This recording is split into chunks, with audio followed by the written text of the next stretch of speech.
Part 3, Facts, Section C, Genocidal Acts committed against the Palestinian people. 43. This section provides an overview of the acts in which Israel is engaged that are genocidal in character.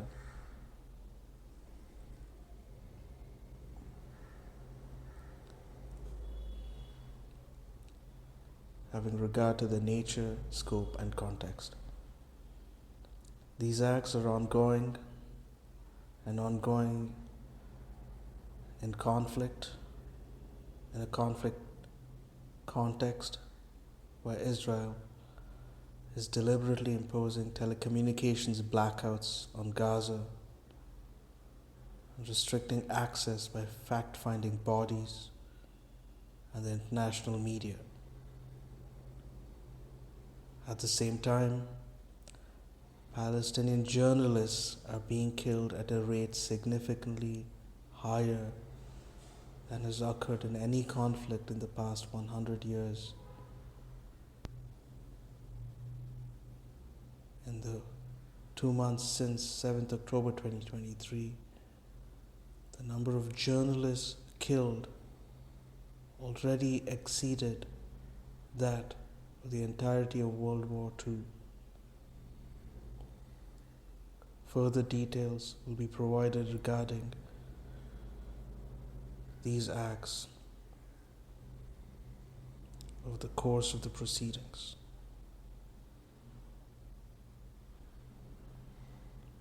However, such information as is available establishes that Israel, 1, is engaged in killing Palestinians in Gaza, including Palestinian children, in large numbers. 2, is causing serious bodily and mental harm to Palestinians in Gaza, including Palestinian children, and then inflicting on them conditions of life intended to bring about their destruction as a group.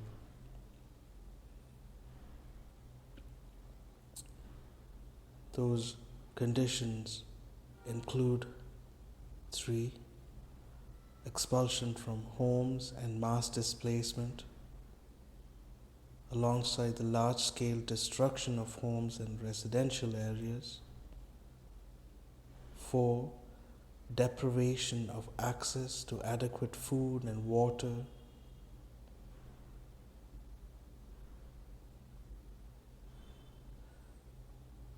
deprivation of access to adequate medical care.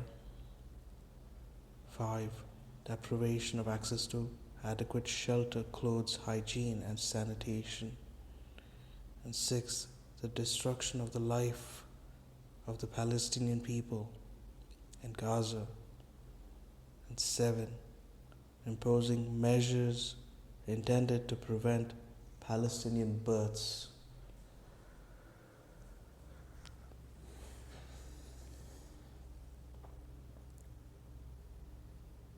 "44. The United Nations chiefs and the International Committee of the Red Cross, ICRC, no strangers to conflict situations, have called what is unfolding in Gaza a crisis of humanity. Humanitarian veterans who have served in war zones and disasters around the world, people who have seen everything, say they have seen nothing like what they see in Gaza today. United Nations Secretary General. This is a moral failure causing intolerable suffering. ICRC President. This is an apocalyptic situation now, because these are the remnants of a nation being driven into a pocket in the south Under Secretary General of Humanitarian Affairs and Emergency Relief Coordinator at the United Nations. They describe Palestinians in Gaza as living in utter, deepening horror as they continue to be relentlessly bombed by Israel, suffering death, siege, destruction, and deprivation of the most essential human needs such as water, food, life-saving medical supplies, and other essentials on a massive scale. It is apocalyptic. United Nations High Commissioner for Human Rights. The entire population is besieged and under attack, denied access to the essentials for survival, bombed in their homes, shelters, hospitals, places of worship.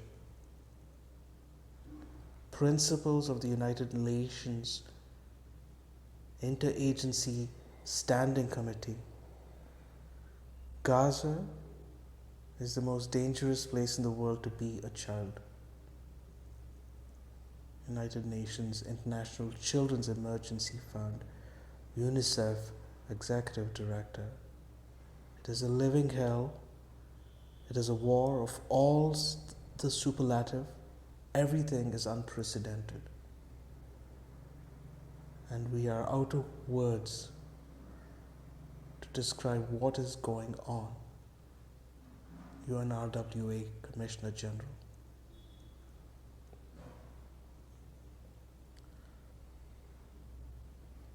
End quote. 1. Killing Palestinians in Gaza. 45.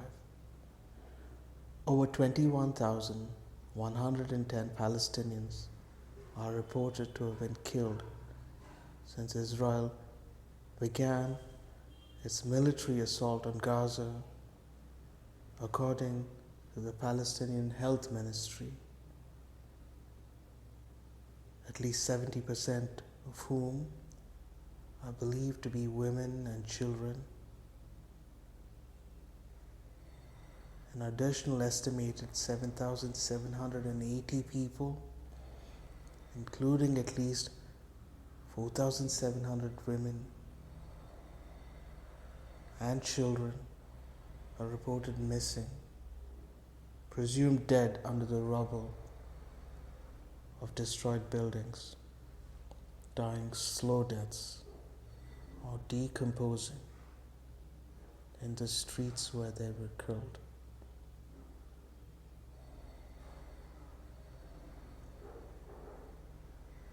Israel's blockade of adequate fuel imports, its destruction of infrastructure, and the communication blackout it imposes severely hamper rescue attempts. As of 8th December 2023, only one rescue vehicle was reported operational in the whole of Gaza. Its survivors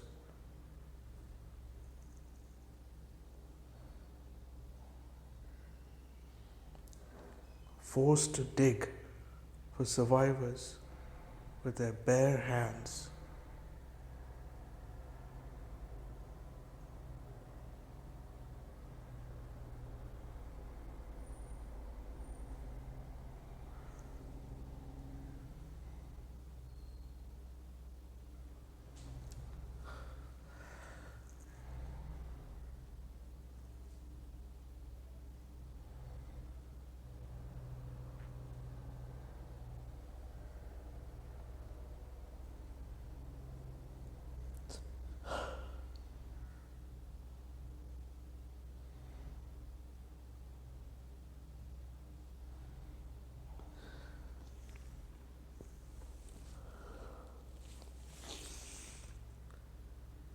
The level of Israel's killing is so extensive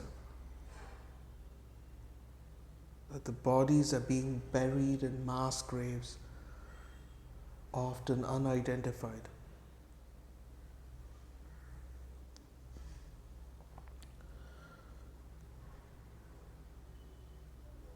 46. Nowhere is safe in Gaza, end quote, as the United Nations Secretary General and many other United Nations experts have now made clear to the international community.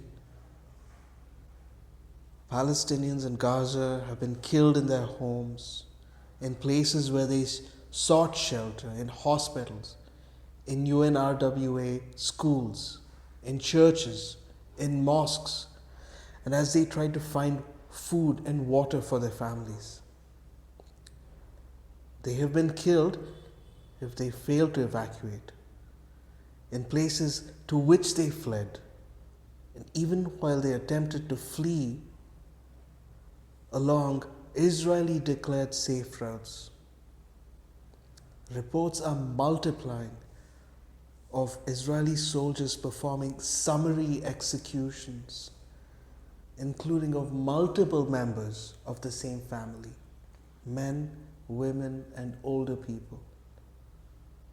One such account is the reported execution in Gaza City of at least 11 male members of the Anand family and their relatives, boys and men, to have been separated out by Israeli soldiers and shot in front of their families before the women and children were then attacked.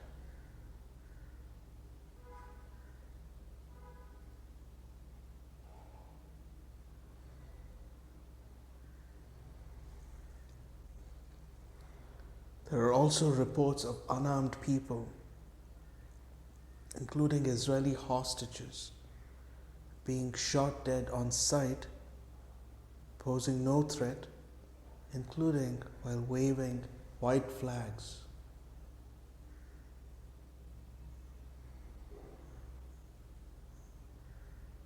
Attacks on Palestinian homes and residential blocks account for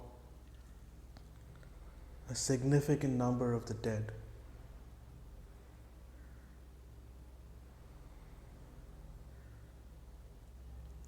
With Israel reportedly using artificial intelligence, AI, to generate up to 100 bombing targets per day.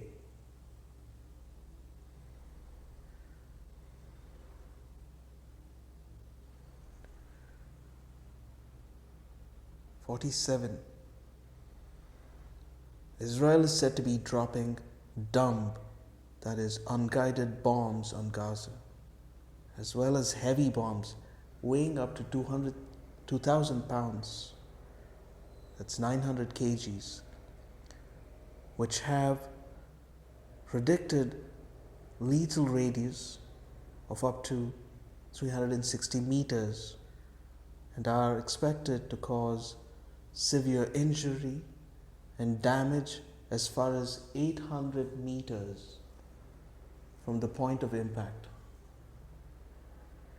This weaponry is being deployed in one of the most densely populated areas in the world, where approximately 1 in every 100 people has now been killed. Some Israeli strikes in Palestinian homes and refugee camps have killed upwards of 110 Palestinians. An estimated 1,779 Palestinian families in Gaza have lost multiple family members, and hundreds of multi-generational families have been killed in their entirety.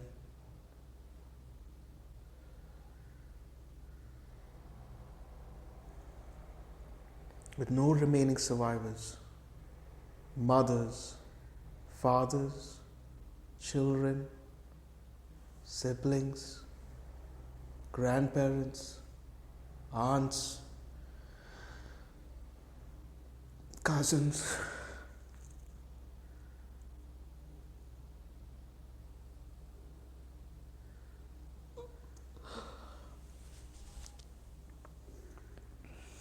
often all killed together.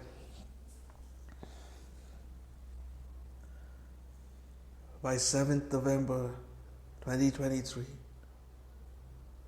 312 Palestinian families in Gaza had lost over 10 members each.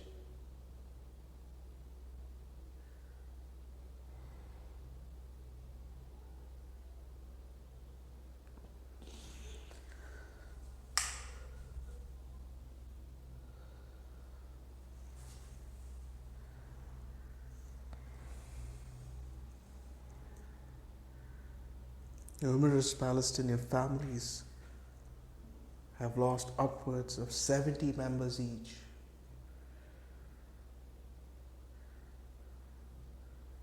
The level of mortality in Palestinian families is such that medics in Gaza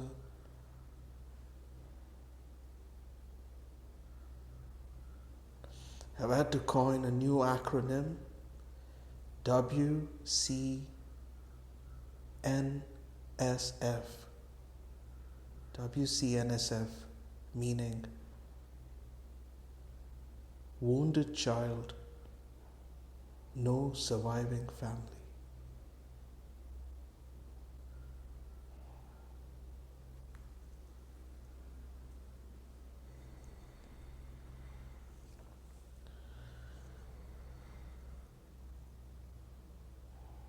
"48.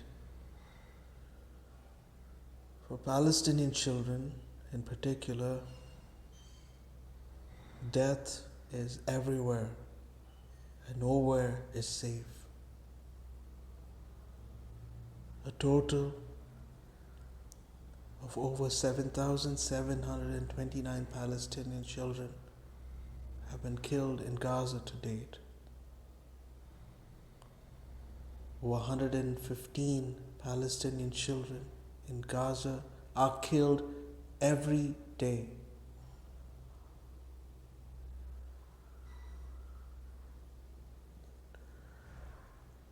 It is estimated that more Palestinian children were killed in the first 3 weeks in Gaza alone, a total of 3,195. The total number of children killed each year across world's conflict zones since 2019 .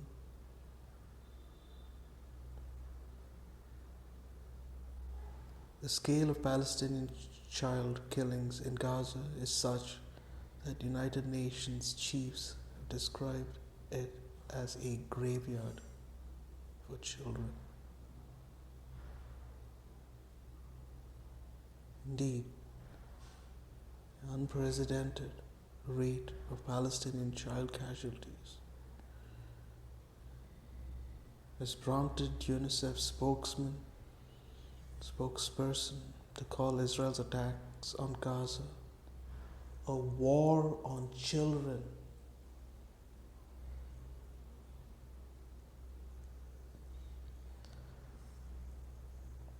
He explained, quote, "Most crises, they impact children terribly because children are the most vulnerable. But most have about a casualty rate of children of around 20%. This is 40. This is twice as lethal to children as many conflicts we have seen in the last 15 or 20 years. And unfortunately, that is because of the sheer density of population, the indiscriminate nature, and when we see that there's been not even lip service to safe zones, having water and sanitation for children and young girls, that same disregard for children is being shown in the bombardments. That's why we see 40% of casualties are children. That's why it is a war on children." End quote.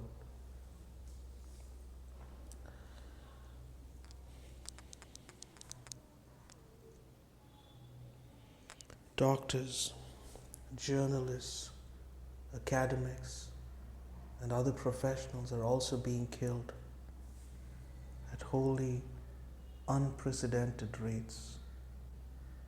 To date, Israel has killed over 311 doctors, nurses, and other health workers, including doctors and ambulance drivers killed on duty. 103 journalists, amounting to over one per day, and more than 73% of the total number of journalists and media workers killed globally in 2023. 40 civil defense workers responsible for helping to dig victims out of the rubble killed while on duty. Were 209 teachers and educational staff. 144 United Nations employees have also been killed. The highest number of aid workers killed in UN history in such a short time.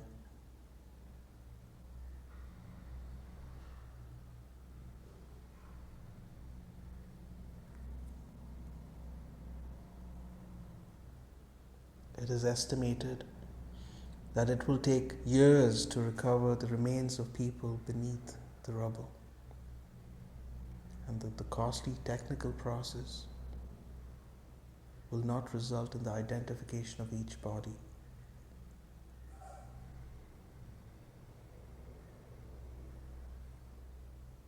50.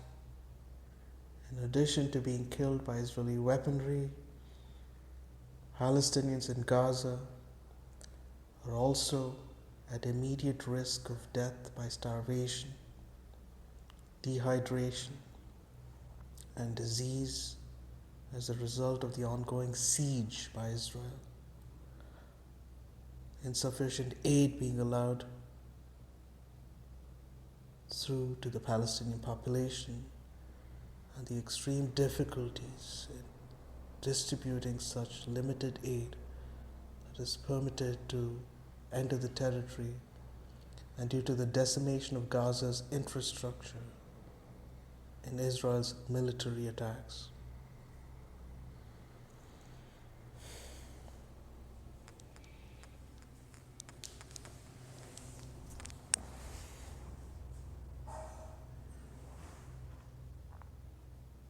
Two,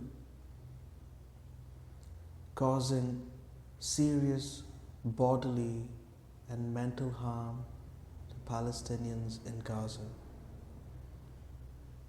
51. Over 55,243 Palestinians have been wounded in Israel's military attacks on Gaza since 7th October 2023. The majority of them women and children. Burns and amputations are typical injuries, with an estimated 1,000 children having lost one or both legs. There are reports of Israeli forces using white phosphorus in densely populated areas in Gaza. As the World Health Organization describes, even small amounts of white phosphorus can cause deep and severe burns, penetrating even through the bone and capable of reigniting after initial treatment. There are no functioning hospitals in the north of Gaza, in particular, such that injured persons are reduced to waiting to die, unable to seek surgery or medical treatment beyond first aid, dying slowly, agonizing deaths from their injuries or from resultant infections. 52. The extreme levels of bombardment and lack of any safe areas are also causing severe mental trauma in the Palestinian population in Gaza. even before the latest onslaught. Palestinians in Gaza suffered severe trauma from prior attacks. 80% of Palestinian children experienced higher levels of emotional distress, demonstrating bedwetting, 79%, reactive mutism, 59%, engaging in self-harm, 59%, and suicidal thoughts, 55%. 11 weeks of relentless bombardment and displacement and loss will necessarily have led to a further increase in those figures, particularly for the estimated tens of thousands of Palestinian children who have lost at least one parent, and those who are the sole surviving members of their family.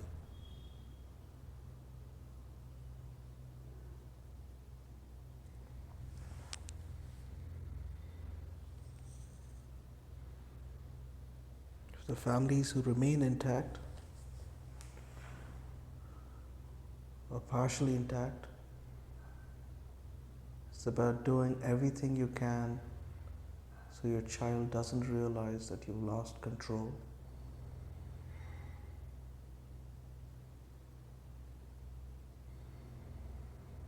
It is already known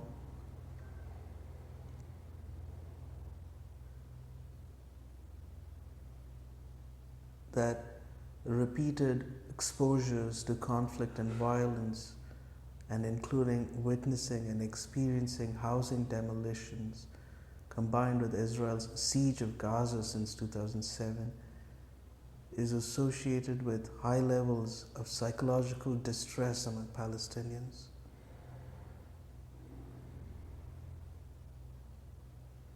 Indeed, the United Nations Security Council in Resolution 2712-2023 expressed its deep concern that the disruption of access to education has a dramatic impact on children, and the conflict has lifelong effects on their physical and mental health. The disruption and its dramatic impact on children must be considered, in particular in the context of the number of Palestinian students and educators who have been killed, 4,037 and 209 respectively, and wounded estimated 7,259. And the number of Palestinian schools have been damaged or destroyed, 352, or 74% of the schools in the whole of Gaza. Medical professionals assess that the health effects on all Palestinian children, women, men, older people, people with disabilities, and people of marginalized identities are immense.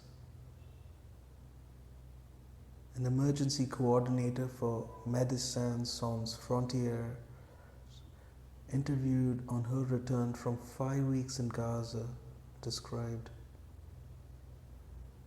"It's even worse than it looks."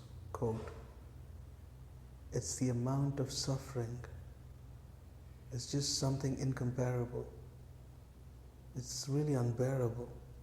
I'm speechless when I try and think of the future of these children.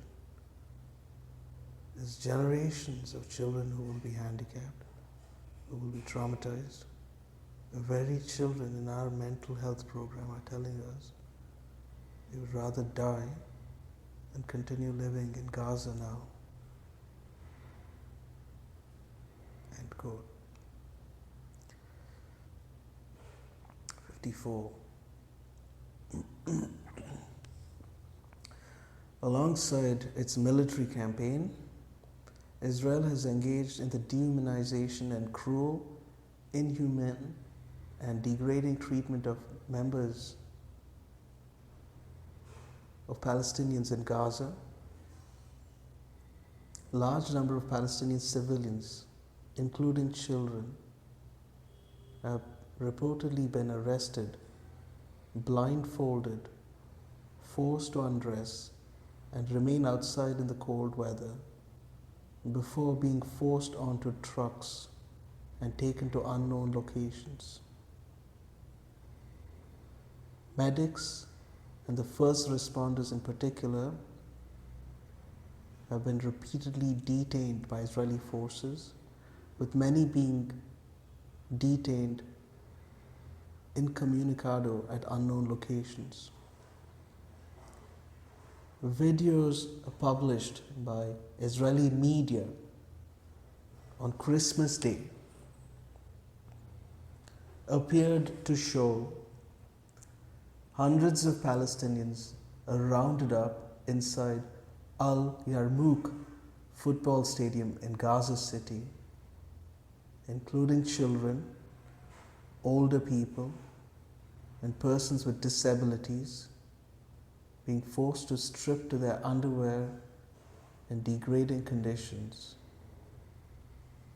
Many Palestinian detainees who have been released report having been subjected to torture and ill treatment, including the deprivation of food, water, shelter, and access to toilets. The United Nations Office for the Coordination of Humanitarian Affairs, OCHA, reports video footage showing bruises and burns on the bodies of detainees, images of mutilated and burned corpses, alongside videos of armed attacks by Israeli soldiers, billed as exclusive content from the Gaza Strip, as reportedly circulated in Israel via social media telegram channel called 72 Virgins Uncensored. End quote.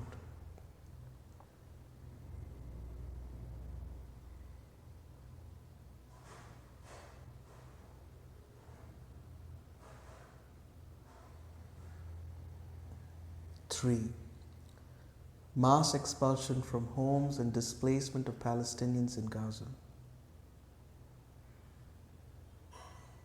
55. It is estimated that over 1.9 million Palestinians out of Gaza's population of 2.3 million people, approximately 85% of the population, have been forced from their homes. There is nowhere safe for them to flee. Those who cannot leave or refuse to be displaced have been killed or at extreme risk of being killed in their homes. 56. Israel is repeatedly using evacuation orders demanding that Palestinian civilians in certain areas of Gaza leave their homes for other areas. The first such order, issued on 13th October 2023, demanded that 1.1 million Palestinians living or otherwise present in the north of Gaza, including Gaza City, move to the south of Gaza within a 24-hour window. The International Committee of Red Cross warned that evacuation directives impacting approximately 36% of Gaza's territory, combined with the complete siege of Gaza, was not compatible with international humanitarian law. The World Health Organization warned that it could be tantamount to a death sentence for hospital patients. The evacuation was, however, maintained and has been reissued on a number of occasions, including on 28th October 2023, ahead of Israeli announcement of ground operations in northern Gaza, and again thereafter Israel has also issued more specific evacuation notices, ordering people in certain parts of Gaza City to evacuate to other parts. Many of those who are unwilling or unable to evacuate are then bombed in their homes.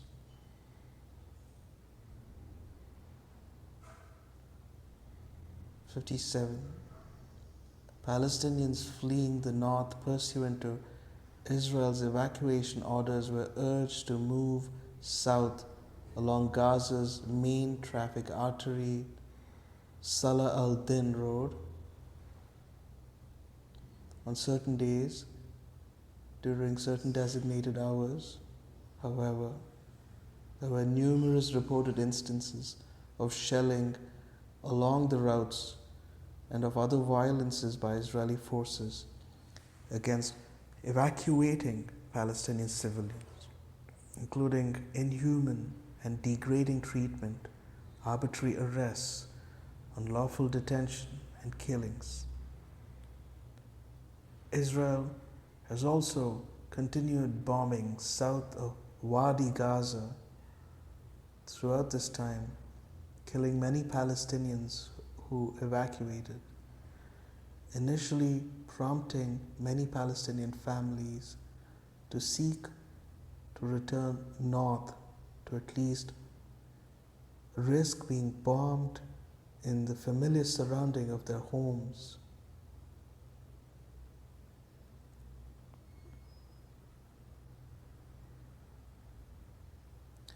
Some of these attempting to return north during the temporary pause in hostilities between Israel and Hamas were shot at by Israeli forces, who killed at least 2 people and injured others.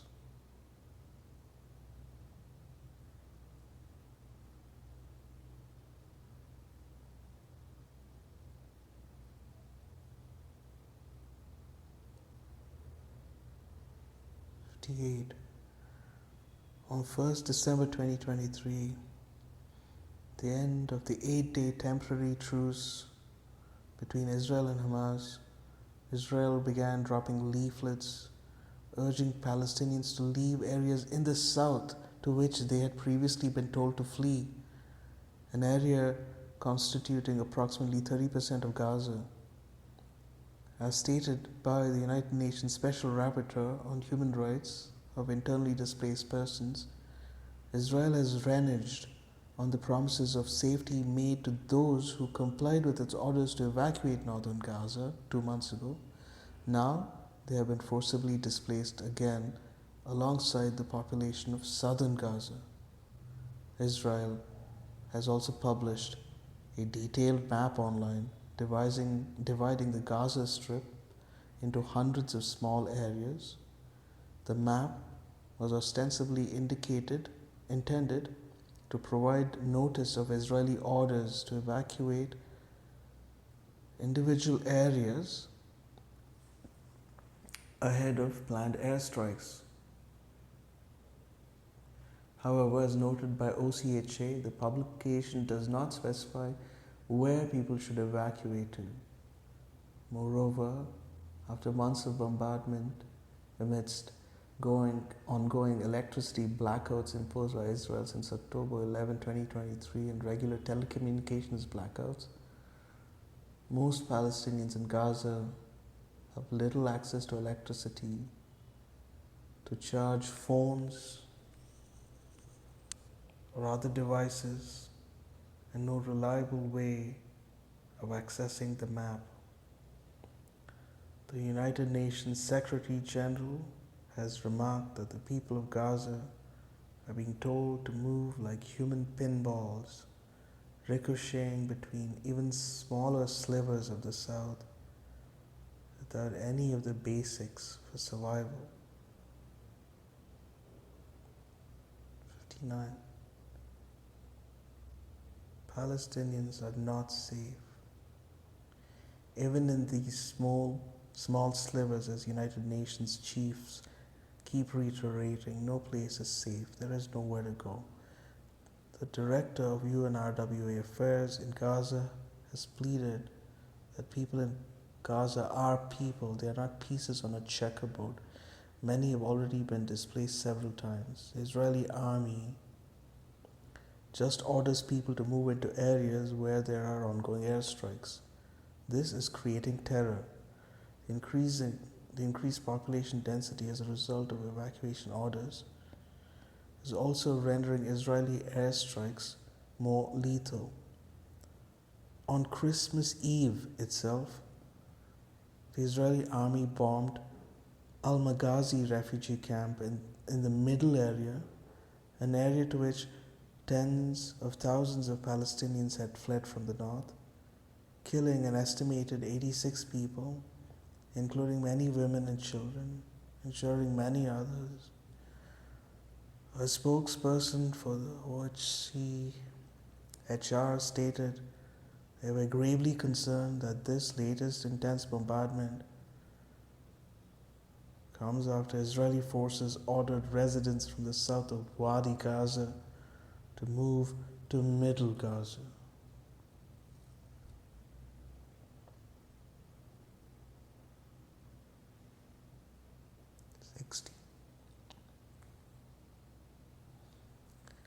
For Palestinians, the forced evacuation from their homes is necessarily permanent. Israel has now damaged or destroyed an estimated 355,000 homes.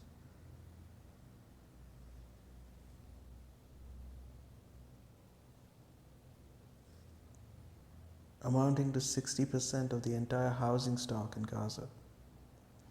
The extent of the destruction in the north of Gaza, in particular, has rendered it unlivable, with the destruction in the south reaching a similar level, as noted by the Special Rapporteur on Human Rights of Internally Displaced Persons.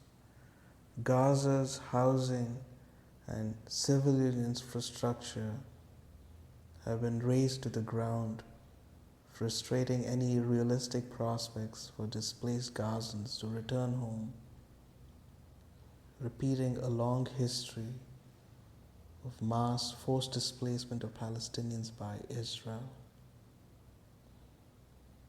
The forced displacement in Gaza are genocidal in that they are taking place in circumstances calculated to bring about the physical destruction of Palestinians in Gaza.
Four, deprivation of access to adequate food and water to Palestinians in Gaza.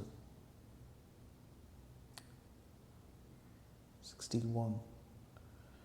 On 9th October 2023, Israel declared a complete siege on Gaza, allowing no electricity, no food, no water, and no fuel to enter the strip. Although the siege has been partially alleviated since then, with some 8 trucks being permitted in since 21st October 2023, this remains wholly insufficient and well below the pre-October 2023 average of approximately 500 trucks per day. Moreover, fuel imports permitted since 21st November 2023 are well below the minimum requirements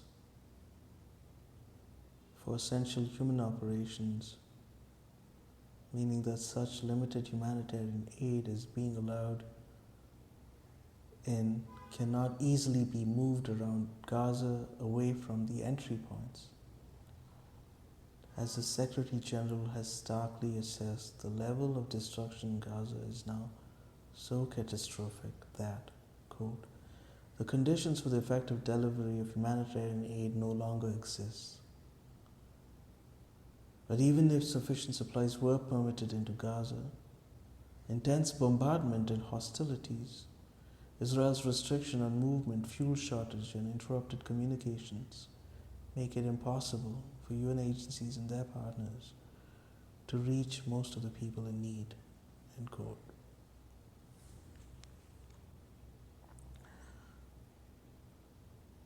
"62. In light of that, the United Nations Security Council resolutions 2720 of 22nd December 2023 is widely slated to be ineffectual, despite demanding that the parties to the conflict allow and facilitate the use of available routes to and throughout the entire Gaza Strip, including border crossings, and requesting that the coordinator expeditiously establish a United Nations mechanism for accelerating the provision of humanitarian relief consignments.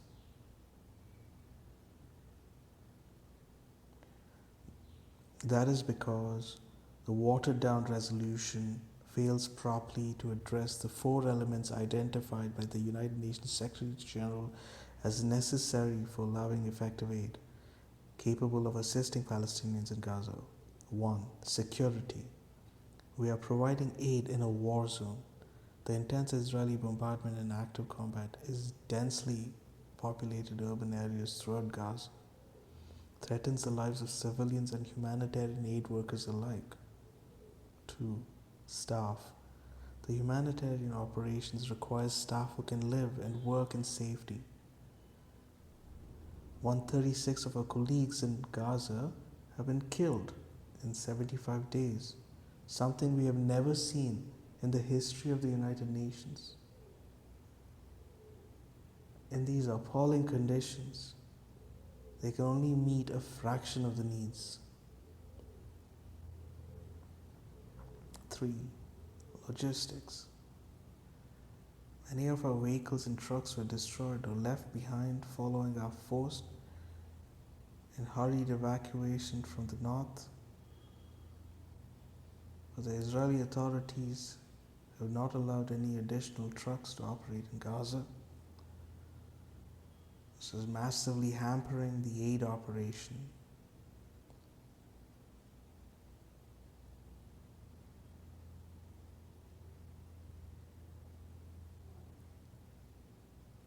Delivering in the north is extremely dangerous due to active conflicts, unexploded ordnance, and heavily damaged roads. Everywhere, frequent communication blackouts make it virtually impossible to coordinate the distribution of aid and to let people know how to access it.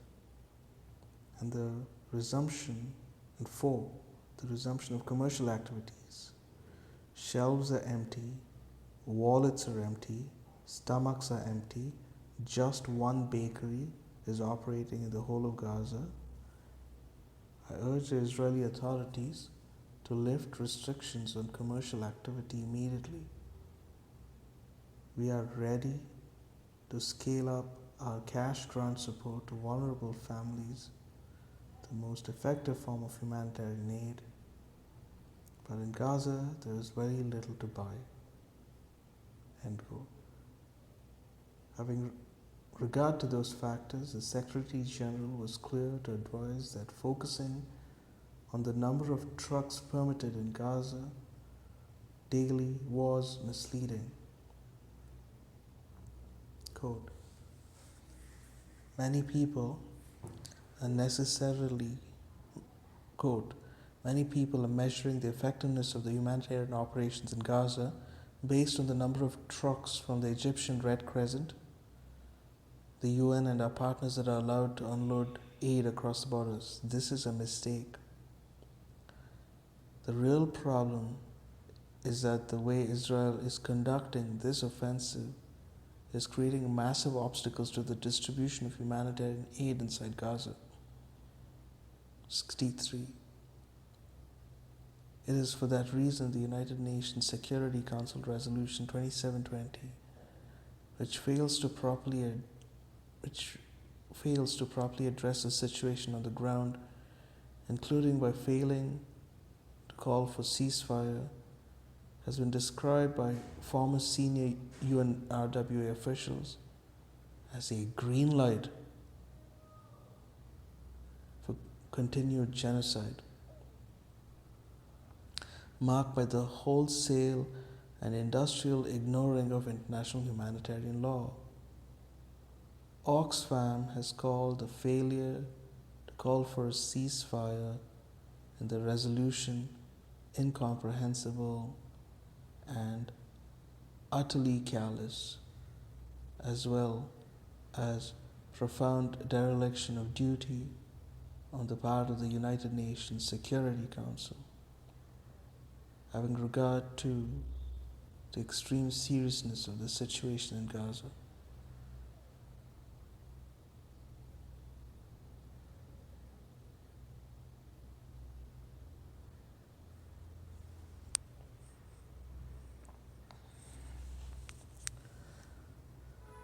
'64. Israel has now pushed the Palestinian population in Gaza to the brink of famine, with international agencies warning that the risk of famine is real. World Food Programme, or WFP, and that it is increasing each day, IPC. Most of the Palestinian people in Gaza are now starving, with levels of starvation rising daily. The World Health Organization warns that hunger is ravaging Gaza. As the United Nations Secretary General has stated, 4 out of the 5 of the hungriest people anywhere in the world are in Gaza.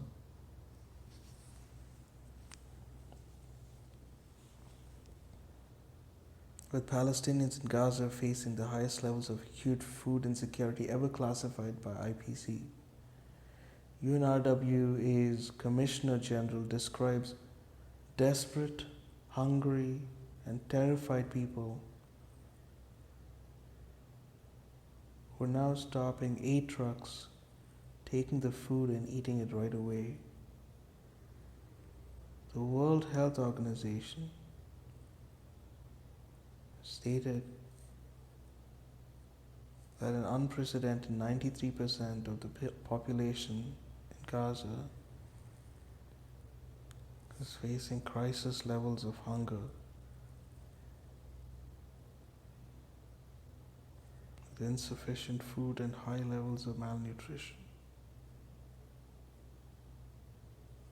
They say that at least 1 in 4 households are facing catastrophic conditions, experiencing an extreme lack of food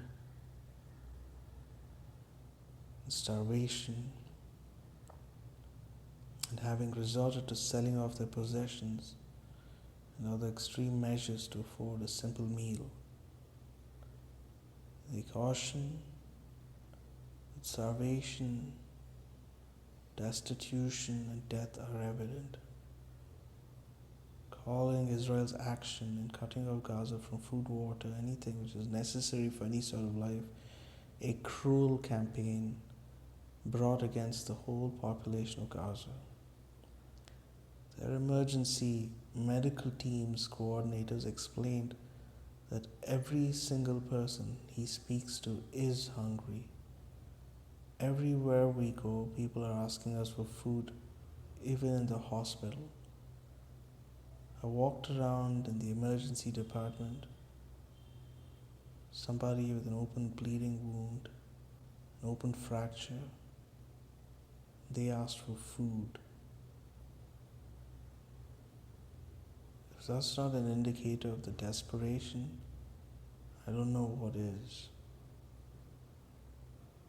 The situation is such that the United Nations High Commissioner for Human Rights has felt the need to caution starvation must never be the means or the result of warfare.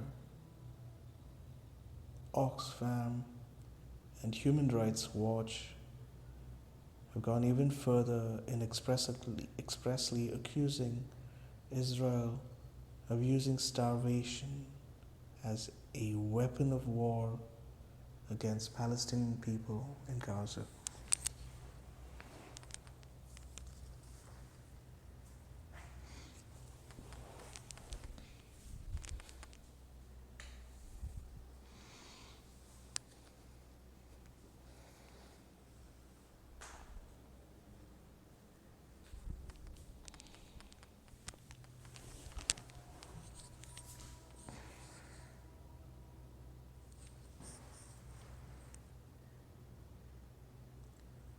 Conditions created by the siege are exacerbated by Israel's continuing strikes on Gaza, including on its bakeries, water facilities, and last remaining operating mill, and its razing of agricultural lands, crops, and orchards and greenhouses. By 16th November 2023, the food infrastructure in Gaza was already considered no longer functional, given shop and market closures, lack of essential food items, and the inflated price of the scarce food available. Bread is scarce or non-existent, with food scarcity leading to the significant price hikes, and the price of flour increasing by 65% at one stage. Livestock that has not been killed is facing starvation, and crops are damaged or destroyed. Many Palestinians are resorting to foraging due to hunger, collecting spilled flour from aid distributions from the road, or other unsafe food practices.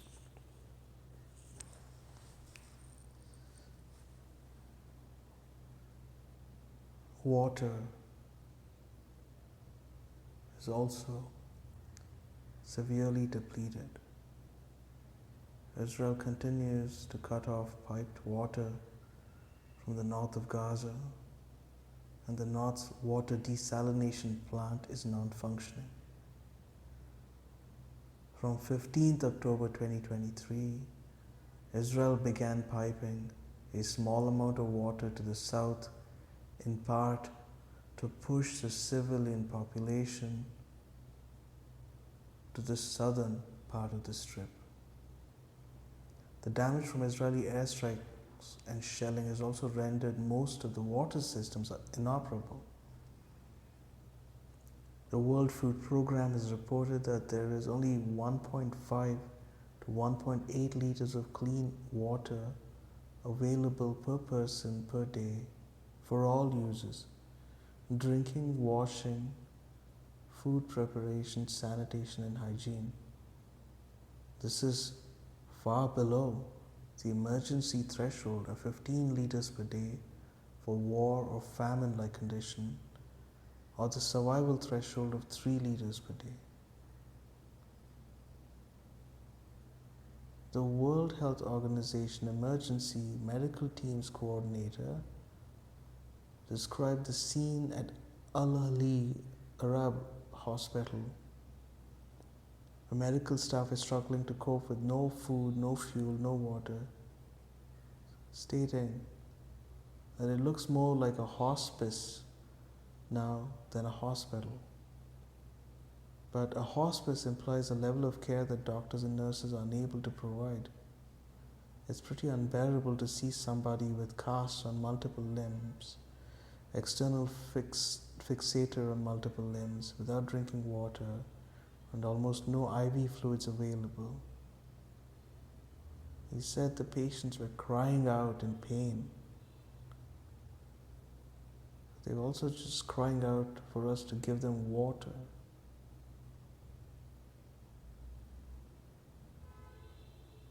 He urged that the time is now. We're dealing with starving people now, adults, children. It's unbearable. End quote. Lack of water is severely impacting lactating women, in particular, who, even if undertaking only a small amount of exercise, require a supply of 7.5 liters of water for drinking, sanitation, and hygiene to keep themselves and their babies healthy. Young mothers, unable to breastfeed for the lack of proper nutrition arising from the food security, have been forced to use contaminated water to prepare formula where available, risking disease to vulnerable babies. In parallel, chronic unavailability of formula is also risking the lives of newborn babies who are already reportedly dying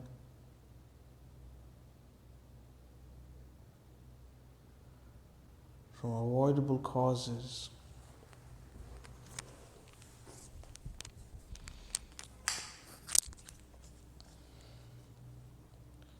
Due to the absence of medical care,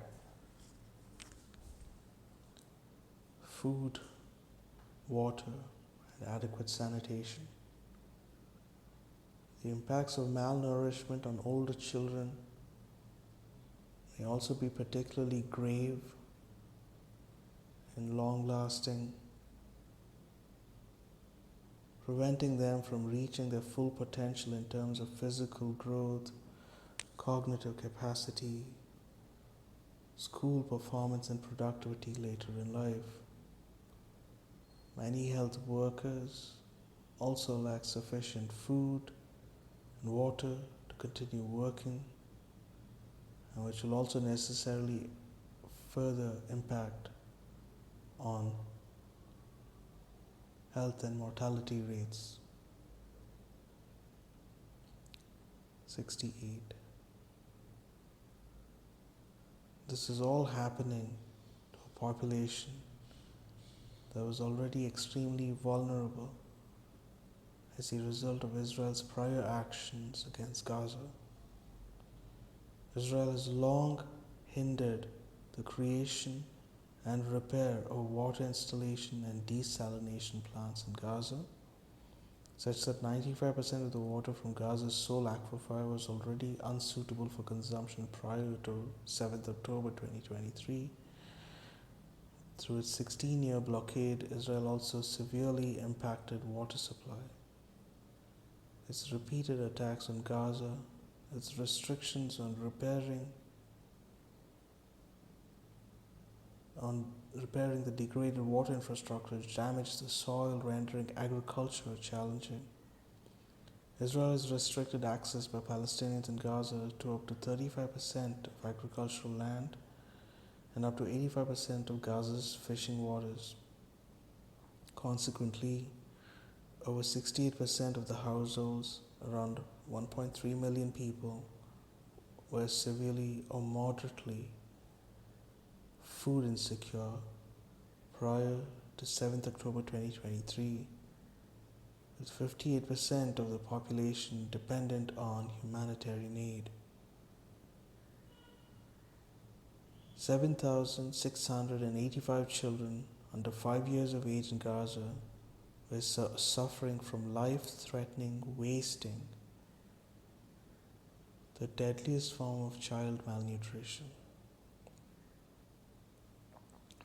The impact on Palestinian children of Israel's forced starvation of Gaza will necessarily be serious and long-lasting.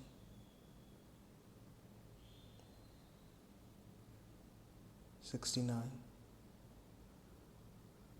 Recent reports of Israeli plans to flood tunnels in Gaza with seawater is of extreme concern given the risks it would pose of further degradation and collapse of Gaza's water and sewage infrastructure and of long-lasting contamination of Gaza's aquifer and soil. Environmental experts have warned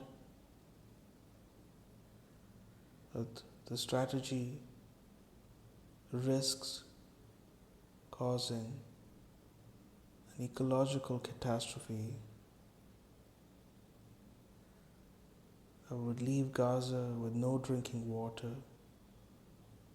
devastate what little agriculture is possible, and ruin the conditions of life of everyone in Gaza.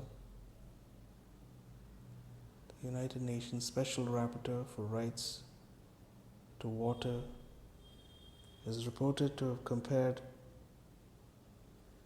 the plan to the mythical Roman salting of the fields of Carthage to prevent crop growth and render the territory uninhabitable.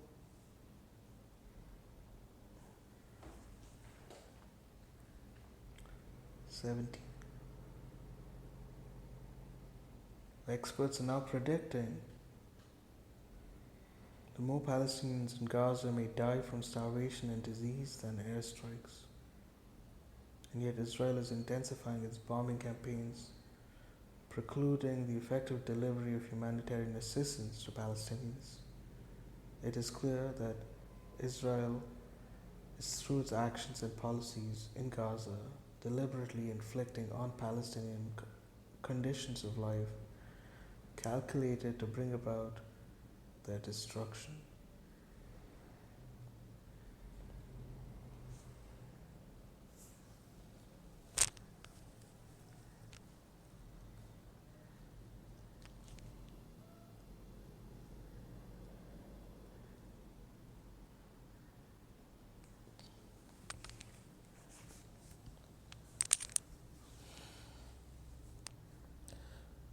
'5.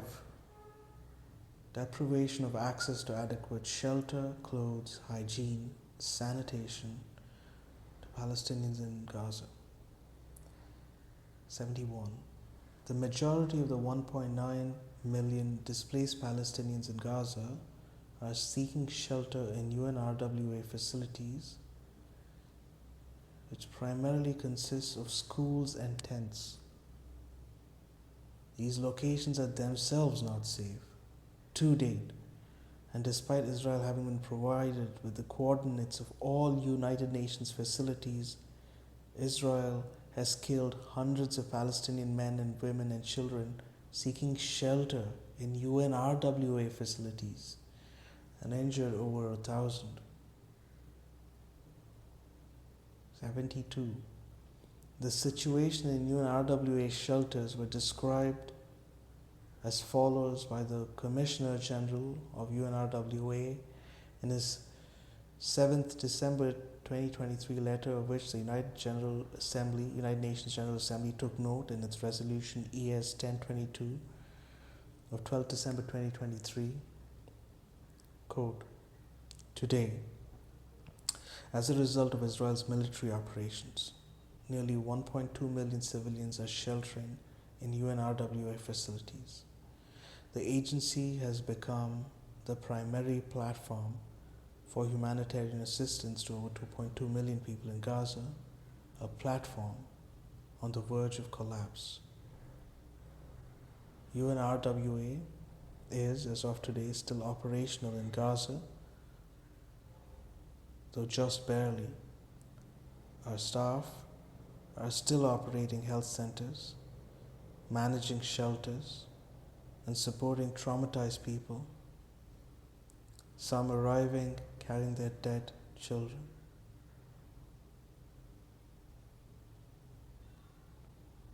We are still distributing food, even though the corridors and courtyards of our premises are too crowded to walk through. Our staff take their children to work so they know they can be safe or can die together.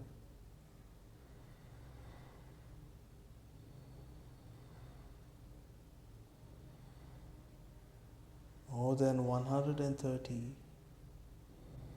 UNRWA staff are confirmed killed in bombardment, most with their families. The number might rise by the time you read this. At least 70% of UNRWA staff are displaced and lack food and water and adequate shelter. We are hanging on by our fingertips. If UNRWA collapses, humanitarian assistance in Gaza will also collapse.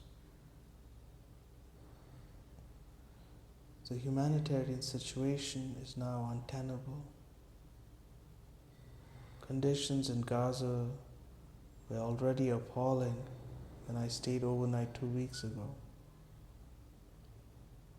I witnessed constant explosive munitions from the sky, land, and sea, and the massive destruction of civilian infrastructure.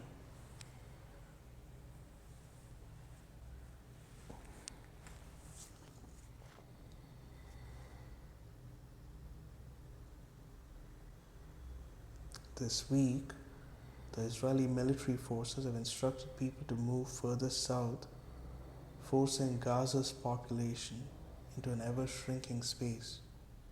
The shelters are shockingly overcrowded, with high risk of epidemic illness, and these overall unsanitary spaces, more than 700 people use a single toilet.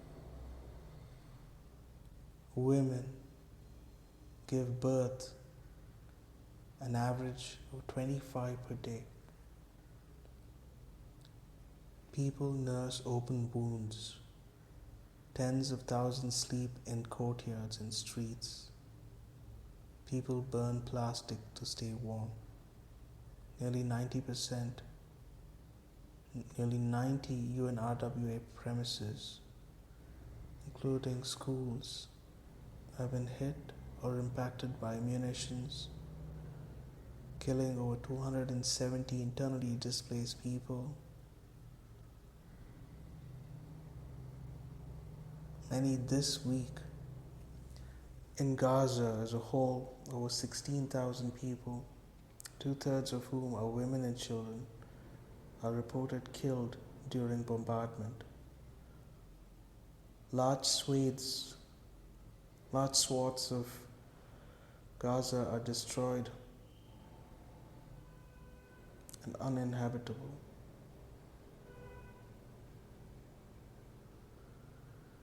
The premise of UNRWA's mandate to provide service to Palestinian refugees until there is a political situation is at great risk. Without safe shelter and aid, civilians in Gaza risk death or be forced to Egypt and beyond. Forced displacement out of Gaza may end prospects for a political solution that is intrinsic to the UNRWA's mandate, with grave risk for regional peace and security. Forced displacement beyond Palestinian lands, reminiscent of the 1948 Nakba, must be prevented. In my 35 years working in complex emergencies, I have never written such a letter, predicting the killing of my staff and the collapse of the mandate I'm expected to fulfill. End quote.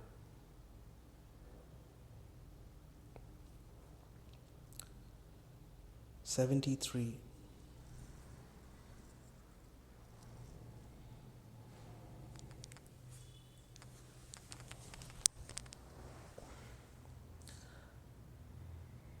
Those Palestinians with a place in the UNRWA shelters are the lucky ones.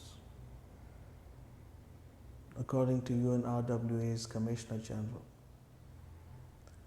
Others attempting to find shelter in the homes of relatives or strangers, in government facilities, hospital courtyards, or makeshift camps, without any access to food, water, or sanitary facilities, or simply live and sleep in the streets exposed to the elements. UNRW shelters now have an average 486 people using a single toilet, while other locations where people are seeking to shelter have often no toilets at all. Palestinians are unable to maintain personal hygiene, with menstruated girls and women being particularly impacted. The World Health Organization estimates that there is, on an average, only one shower for 4,500 people. Newborns in shelters are reportedly dying from avoidable causes due to the absence of adequate sanitation, food, water, and medical care. 74. Since the Commissioner General of UNRWA wrote to the President of the United Nations General Assembly on 7th December 2023, advising the humanitarian situation in Gaza was already untenable, over 1 million Palestinians have continued to be forced by Israeli military orders into the Rafah governorate with the Egyptian border. The area has become the epicenter of displacement, with an estimated 4-fold increase in its population density, thought to have exceeded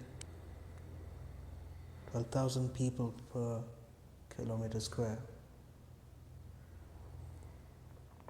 OCHA is warning that there is no empty space left for people to shelter, not even in the streets and other open areas. Al-Mawasi, a sandy, barren strip of approximately 14 square kilometers along the Mediterranean Sea, without aid, provisions, food, water, or sanitation, the so-called safe zone to which Israel has told Palestinians in Gaza to flee, is anything but safe. As UNRWA has underscored, unilaterally declared safe zones are not safe at all. Nowhere in Gaza is safe. The head of humanitarian policy at Save the Children International has warned people are in overcrowded shelters in makeshift tents. There is no access to clean water. There are crumbling sanitation facilities. We have heard of children starving in the so-called safe zone of Al-Mawasi. 75. Throughout Gaza, there are acute shortages in warm clothes, bedding, blankets, and critical non-food items, with people heavily dependent on salvaged wood and waste for cooking and warmth, raising the risk of respiratory diseases. There is also an acute shortage of clean water, severely impacting not just the ability to hydrate, but to wash, clean, and cook. The siege and infrastructure damage from bombing continue to prevent adequate water treatment and distribution and sewage management, with flooding exponentially increasing the risks of the spread of infectious diseases amongst the displaced Palestinians. On 20th December 2023, the Director General of the World Health Organization warned that Gaza is already experiencing soaring rates of infectious disease outbreaks, diarrhea, cases among children aged under 5 and 25 are aged under 5 are 25 times. Diarrhea cases among children aged under 5 are 25 times what they were before the conflict. Such illnesses can be lethal for malnourished children, and more so in the absence of functioning health services. Sewage is flowing onto the streets where Palestinians are living as it can no longer be managed. Everywhere you look is congested with makeshift shelters. Everywhere you go, people are desperate, hungry, and terrified. These conditions, deliberately inflicted by Israel, are calculated to bring about the destruction of Palestinian group in Gaza.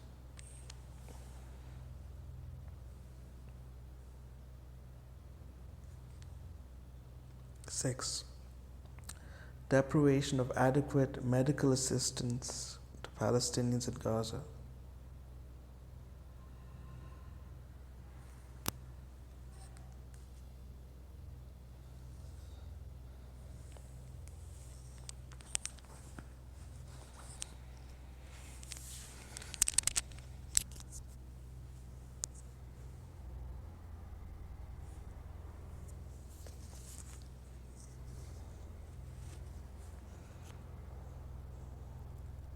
'76.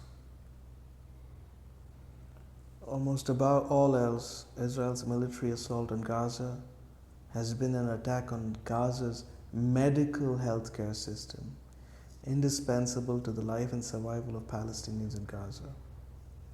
Israel has declared an unrelenting war on the healthcare system in Gaza, as observed by the United Nations Special Rapporteur on the right of everyone to the enjoyment of the highest attainable standard of physical and mental health. In a statement issued on 7 December 2023, the United Nations expert noted that the healthcare infrastructure in Gaza Strip has been completely obliterated and that we bear witness to a shameful war on healthcare workers. She warned that we are in the darkest time for the right to health in our lifetimes, and we have descended into the depths from which we must quickly emerge. End quote.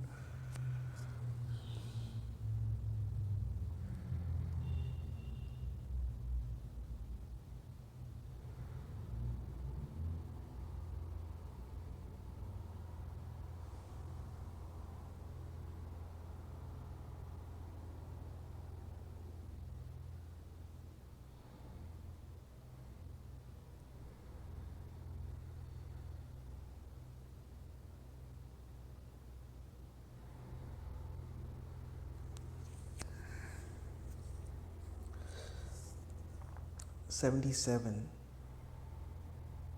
In a letter to the United Nations Security Council on 4 December 2023, the International President of Médecins Sans Frontières wrote, quote, Israel has shown a blatant and total disregard for the protection of Gaza's medical facilities. We are watching as hospitals are turned into morgues and ruins. These supposedly protected facilities are being bombed, are being shot at by tanks and guns, encircled and raided, killing patients and medical staff. The World Health Organization has documented 203 attacks on healthcare that have led to at least 22 fatalities and 59 injuries of health workers on duty. Medical staff, including our own, are utterly exhausted and in despair. They've had to amputate limbs from children suffering from severe burns without anesthesia, sterilized surgical tools.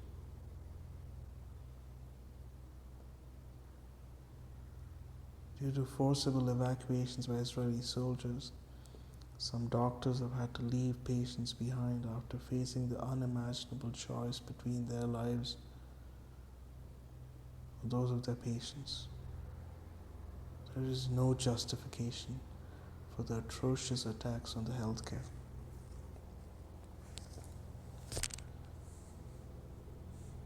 Four of our MSF staff have been killed. Many more have lost family members. Numerous other colleagues have been injured, and other humanitarian organizations have reported dozens of their staff have been killed. Northern Gaza is being erased from the map. Health system has collapsed. Our emergency team in Khan Yunis in southern Gaza has reported massive influxes of wounded after intense bombing.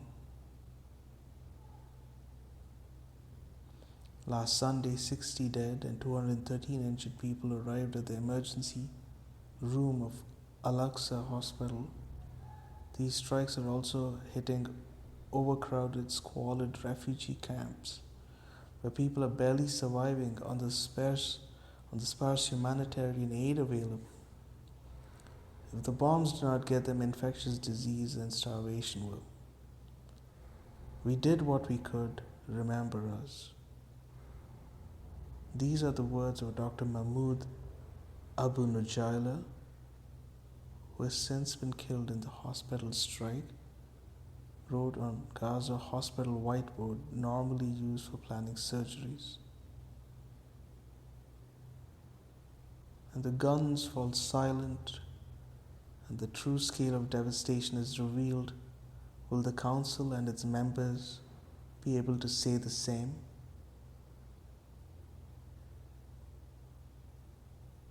End quote.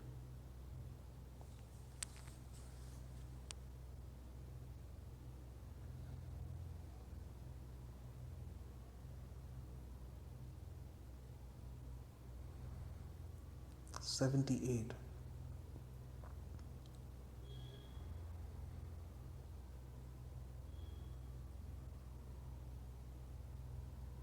It's early December 2023. Israeli army attacks on Palestinian hospitals have increased only. The Israeli army has continued to attack and besiege hospitals and healthcare systems to deprive them of electricity and fuel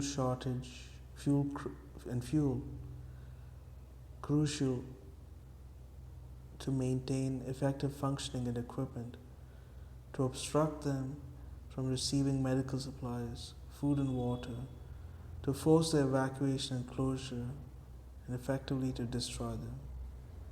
The north of Gaza, without any functioning hospital for a week, has only 4 severely challenged, partially functioning hospitals available now. Israel has transformed Palestinian hospitals in Gaza from a place of healing into a death zone, into death zones and scenes of bloodbath, death, devastation and despair. Many hospitals have now become mere places where people are waiting to die. World Health Organization describes this situation as unconscionable and beyond belief. End quote.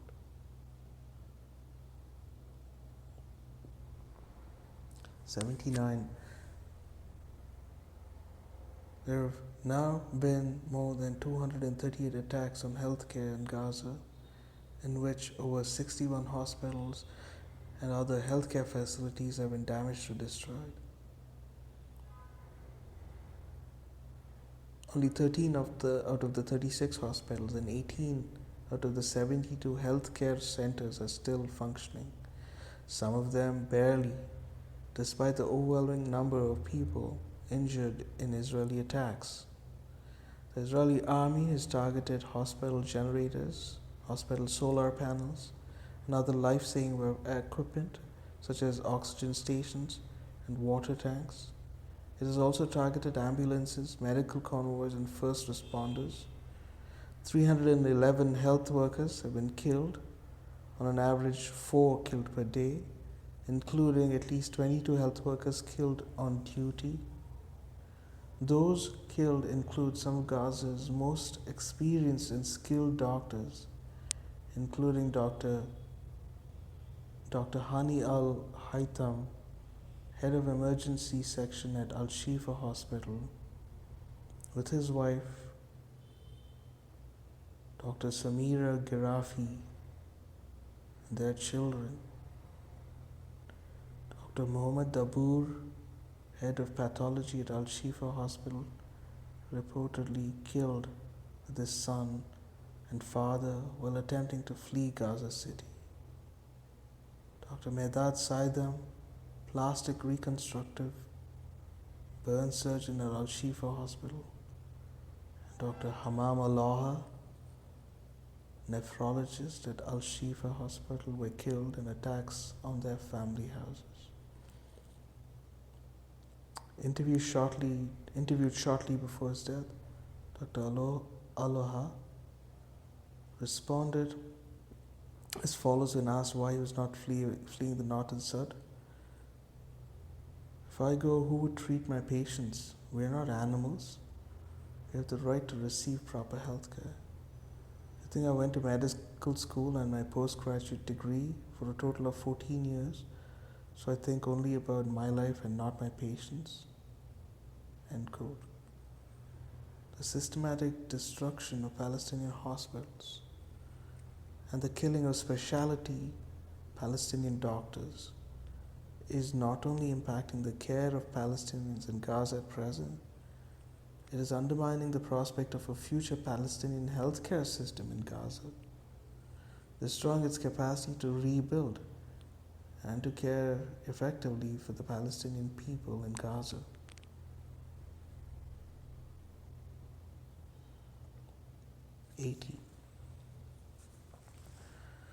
At least 570 Palestinians have been killed at hospitals and healthcare centers in Gaza, and further 746 have been injured. They include patients and internally displaced Palestinians who vainly sought sanctuary on or near hospital grounds, killed by Israeli airstrikes or snipers. Palestinian mothers have been killed in maternity hospitals, Palestinian children in children's hospitals, even those tending to and counting the dead, like Saeed al-Shorbaji, director of Nasser Hospital's mortuary, have themselves been killed.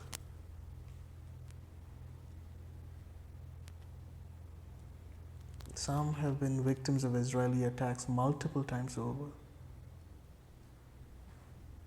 like 12-year-old Dina Abu Moshin, interviewed by UNICEF after losing her parents, 2 siblings, and her leg in an Israeli strike on her home.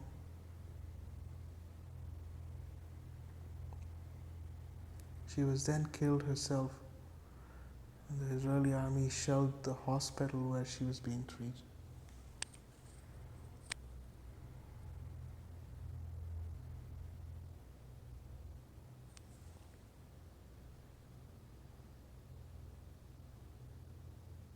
So 81 Palestinians have died as a direct result of Israel cutting off electricity and fuel to hospitals. They include 5 premature babies, 40 ICU and kidney patients at Al-Shifa Hospital. Other Palestinians have died as a direct result of Israel's forced evacuation of hospitals, including at least 4 babies in Al-Nasser Hospital, whose tiny bodies were found weeks later during a temporary ceasefire, decomposing in the hospital beds.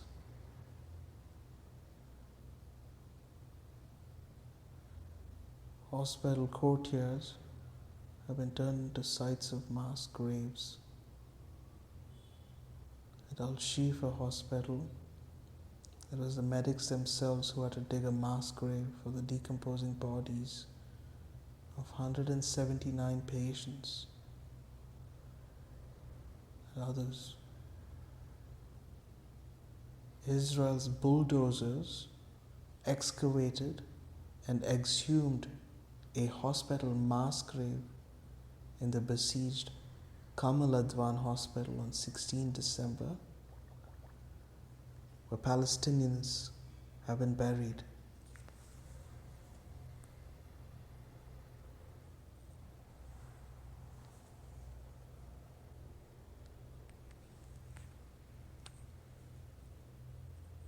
Speaking to CNN, Hossam Abu Safia, head of pediatric services at Kamal Adwan Hospital, stated that soldiers dug up the graves this morning and dragged the bodies with bulldozers and then crushed the bodies with bulldozers. I have never seen such a thing before. End quote.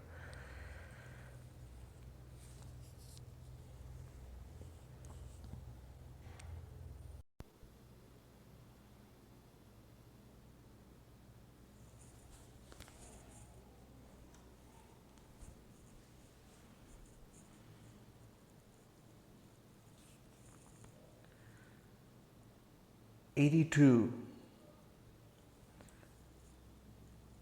United Nations General Assembly Resolution ES 1021 of 27th October 2023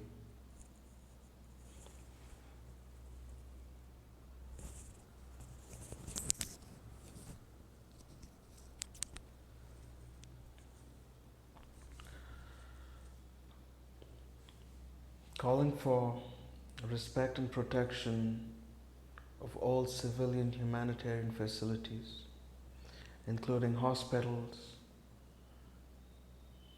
and other facilities, medical facilities, as well as all of humanitarian and medical personnel, have been resolutely ignored.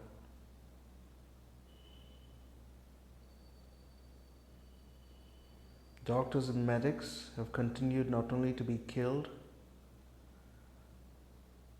but also to be rounded up and disappeared by the Israeli authorities.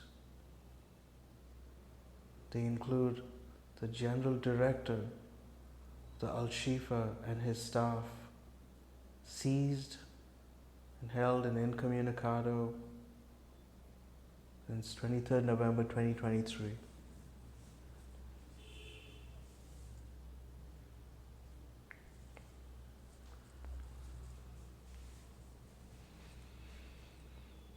'83. Those wounded by Israel in Gaza are being deprived of life-saving medical care. Gaza's healthcare system, already crippled by years of blockade and prior attacks by Israel, is unable to cope with the sheer scale of the injuries, now at 55,243 injured, including at least 8,663 children.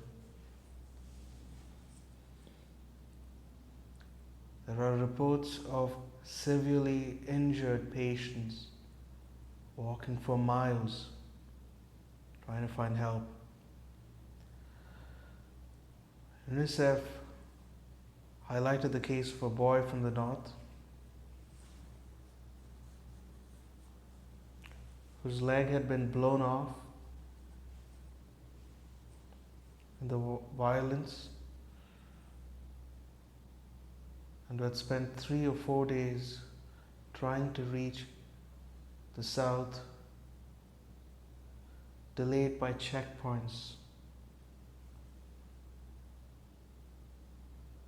The smell of decomposition was clear, and the boy had shrapnel all over. Potentially, he was blind and had burns to 50% of his body.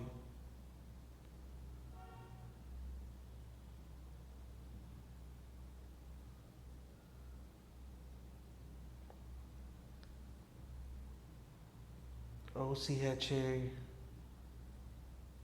identified the case of a woman with shrapnel injuries in her abdomen who had walked from north to the south, pressing a towel against her wounds. Palestinians have had to evacuate their sick, disabled and wounded in forced march from north to the south, and then again from the south onwards.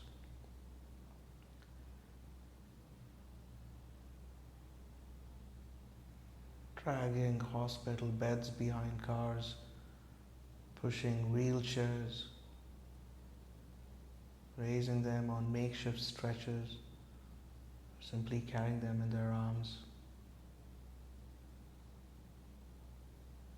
84. The hospitals, which are still functioning, are described as scenes from a horror movie. The critical shortages of staff and supplies include anesthetics, analgesics, medicine, and disinfectants.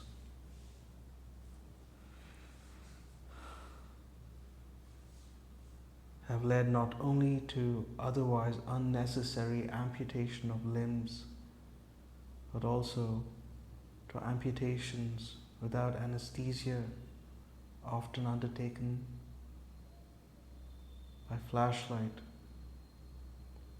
Pregnant mothers are also being subjected to cesareans without anesthetics. Patients are being treated on dirty floors covered with blood, with family members having to hold saline bags where saline is available.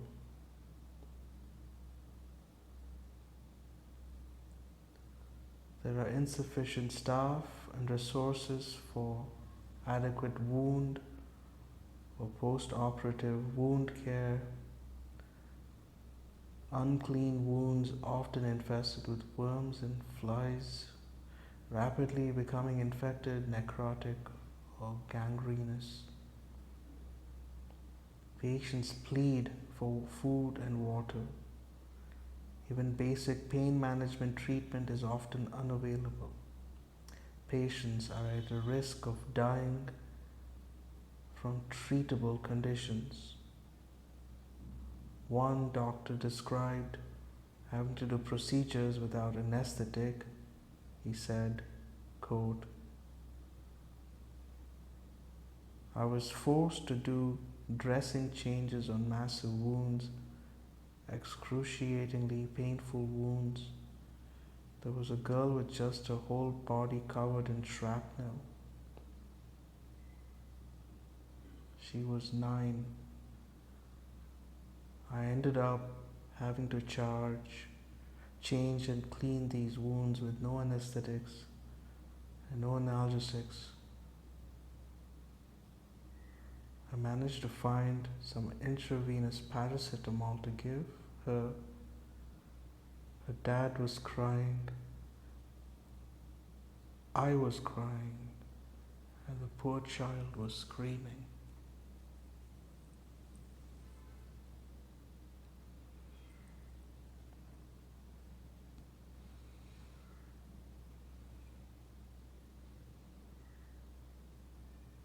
Hayfire.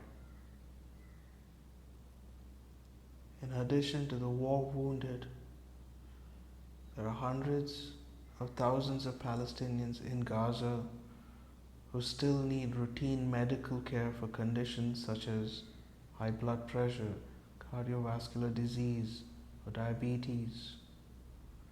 Thousands of Palestinians in Gaza are also in need of urgent care for kidney disease and cancer. And an estimated 130 premature babies are dependent on incubators for survival at any given time. Many of them are now unable to receive medical assistance. UNICEF warns that women, children, and newborns in Gaza are disproportionately bearing the burden of escalation of hostilities. In the occupied Palestine territory, both as casualties and in reduced access to health services. Older persons and persons with disabilities lack essential medication and are at higher risk of communicable disease, malnutrition, and death. Pregnant mothers are also particularly vulnerable. 86. Experts are beginning to warn the number of Palestinians dying as a result of disease and hunger could already be outstripping violent deaths caused by Israeli army assaults.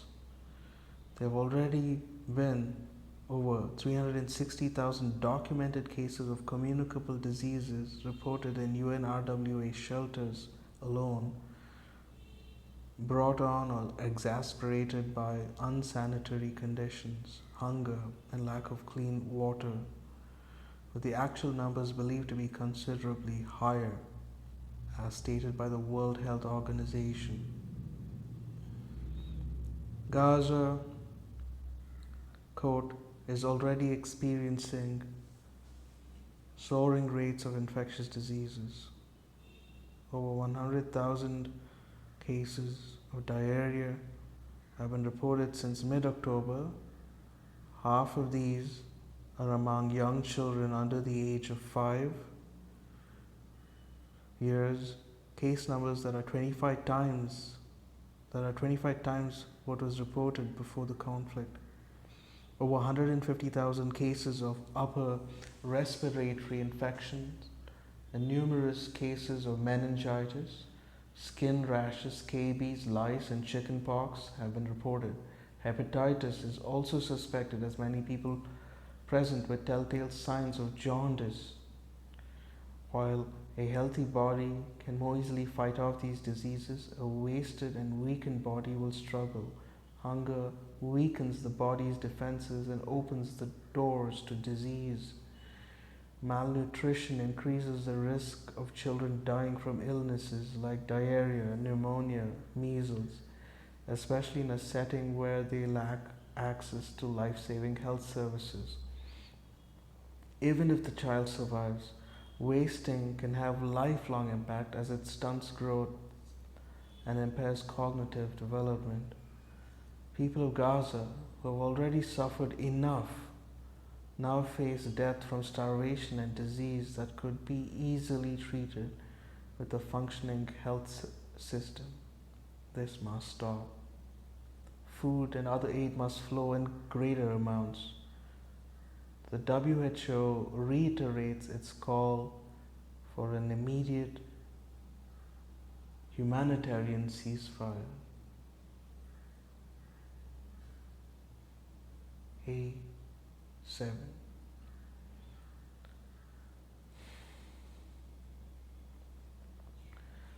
Experts assess that the death toll from disease, hunger, could be multiples of that from fighting and airstrikes. Israel is, through its relentless attack on the Palestinian healthcare system in Gaza, is deliberately inflicting on Palestinians in Gaza conditions of life calculated to bring about their destructions. Writing in the British medical journal, The Lancet, a group of medics highlight the health dimensions of violence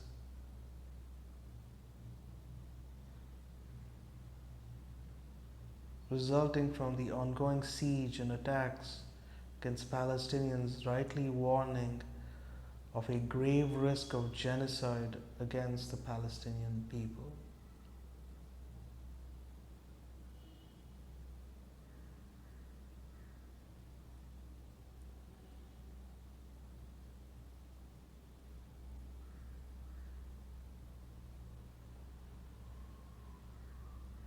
Seven, destruction of Palestinian life in Gaza.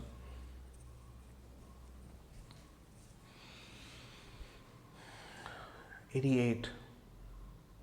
On 16th November 2023, 15 United Nations Special Rapporteurs and 21 members of United Nations working groups warning of a genocide in the making in Gaza observed that the level of destruction that had by then taken place of housing units, as well as hospitals, schools, mosques, bakeries, water pipes, sewage and electricity networks, threatens to make the continuation of Palestinian life in Gaza impossible.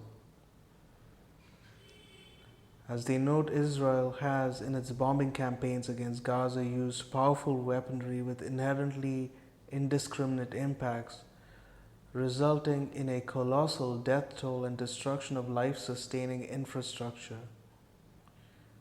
Israel has destroyed not only individual homes and whole apartment blocks, it has destroyed entire streets, entire neighborhoods. Shujaiya, a suburb of Gaza City, once home to approximately 110,000 Palestinians, appears now to be a vast wasteland entirely flattened as far as the eye can see. In shops, schools, vibrant marketplace, family homes, doctors, clinics, historic streets, and the Ibn Uthman Mosque, and everything that once sustained Palestinian life there has been damaged or destroyed, along with so many of its people. Other areas in Gaza appear to have experienced a similar level of destruction, including Beit Hanun, Beit Lahia, Gaza Old City, Al Rimal, Nusayrat refugee camp in the south. 89. Across Gaza, Israel has targeted the infrastructure and foundations of Palestinian life, deliberately creating conditions of life calculated to bring about the physical destruction of Palestinian people. In addition to the attacks previously cited on homes, neighborhoods, hospitals, water systems, agricultural lands, bakeries, and mills, Israel has also targeted the foundational civil system in Gaza. Israel has targeted the Palace of Justice, the main Palestinian court building in Gaza, housing Palestinian Supreme Court, the Constitutional Court, the Court of Appeal, the Court of the First Instance, the Administrative Court, and the Magistrates' Court, as well as the archive of our court records and other historical files. Israel has also significantly damaged the Palestinian Legislative Council complex. It has targeted Gaza City's Central Archive building, containing thousands of historical documents and national records dating back over 100 years, forming an essential archive of Palestinian history, as well as more modern records for Gaza City's urban development. 90. Israel has left Gaza City's main public library in ruins. It has also damaged or destroyed countless bookshops, publishing houses, libraries, and hundreds of educational facilities. Israel has targeted every one of Gaza's 4 universities, including the Islamic University of Gaza, the oldest higher education institution in the territory, which has trained generations of doctors and engineers amongst others, destroying campuses for the education of future generation of Palestinians in Gaza. Alongside so many others, Israel has killed leading Palestinian academics, including Professor Sufyan Taye, the president of the Islamic University, an award-winning physicist and UNESCO chair of astronomy, astrophysics and space sciences in Palestine, who died alongside his family in an airstrike. Dr. Ahmed Ahmadi Abu Absa, Dean of the Software Engineering Department at the University of Palestine, reportedly shot dead by Israel as he walked away, having been released from 3 days of enforced disappearance. And Professor Muhammad Aid Shabir, Professor of Immunology and Virology and a former president of the Islamic University of Gaza, and Professor Rafat Al-Arir, poet and professor of comparative literature and creative writing at the Islamic University of Gaza, were both killed by Israel with members of their families.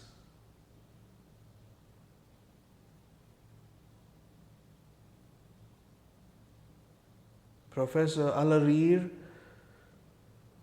was a co-founder of We Are Not Numbers, a Palestinian youth project seeking to tell the stories behind otherwise impersonal accounts of Palestinians and Palestinian deaths in the news. 91.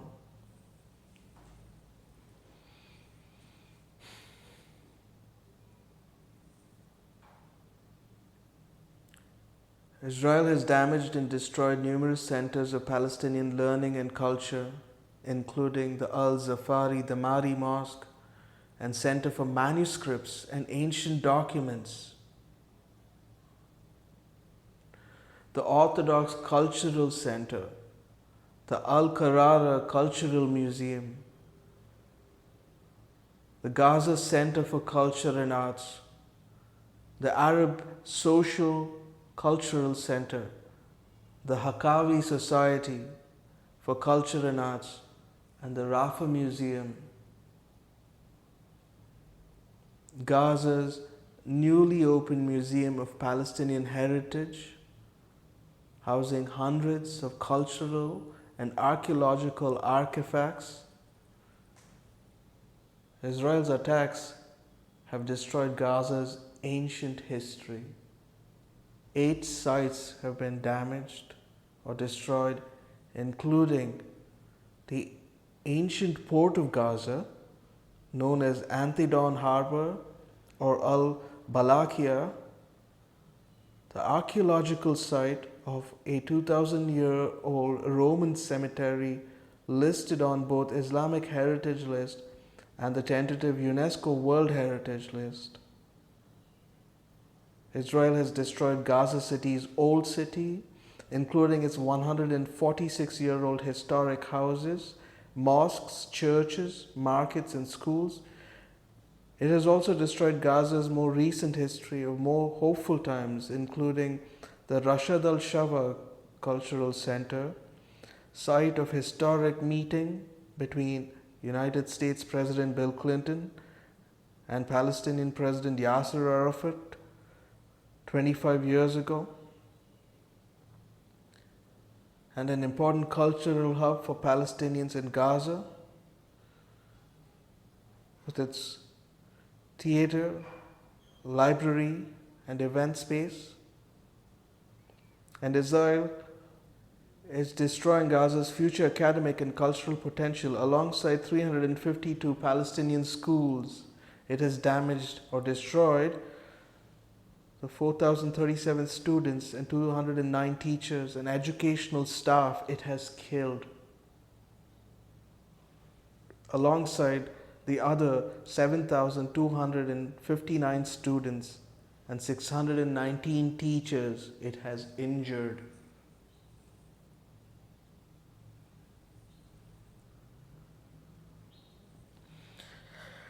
'92. Israel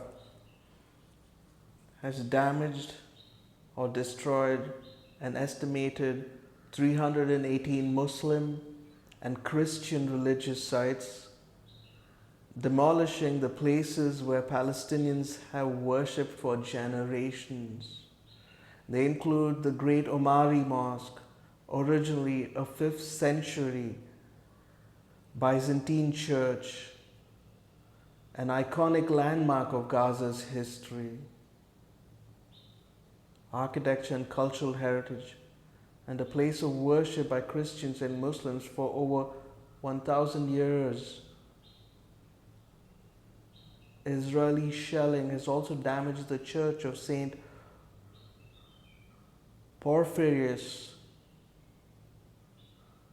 founded in 425 AD, believed to be the 3rd oldest church in the world, alongside the 2 other churches that have sustained direct Israeli fire. Gaza's Christians themselves have been targeted and killed by Israel in the very church compounds where they sought shelter.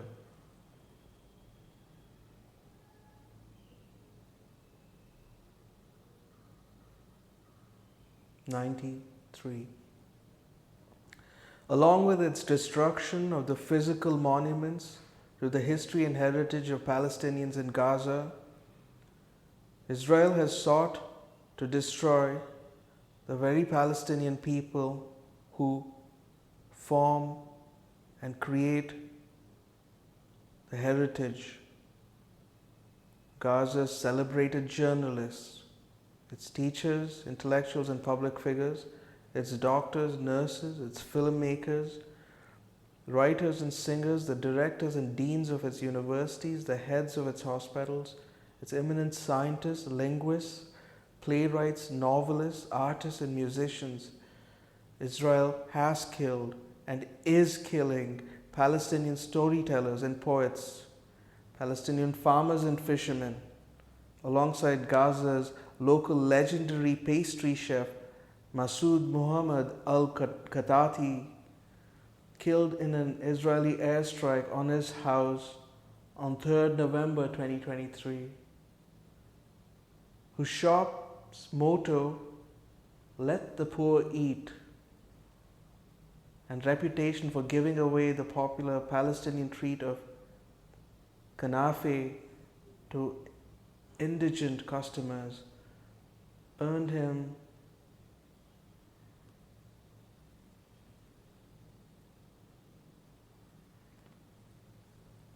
the nickname of Father of the Poor.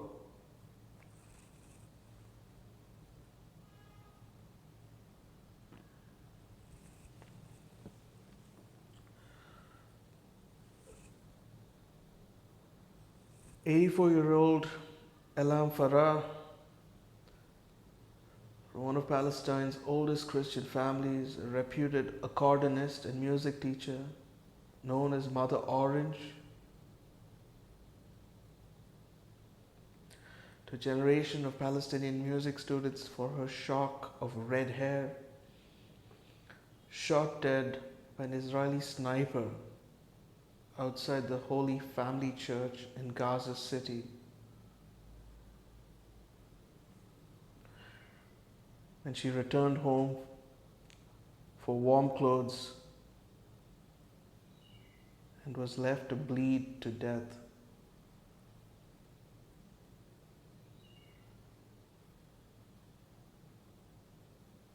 And Al-Shaima Saidam, the student with the highest final high school exam grades in the whole of Palestine, killed, with multiple members of her family in a strike on Al-Nusayrat refugee camp. Just as Israel is destroying the official memory and records of Palestinians in Gaza through its destruction of Gaza archives and landmarks,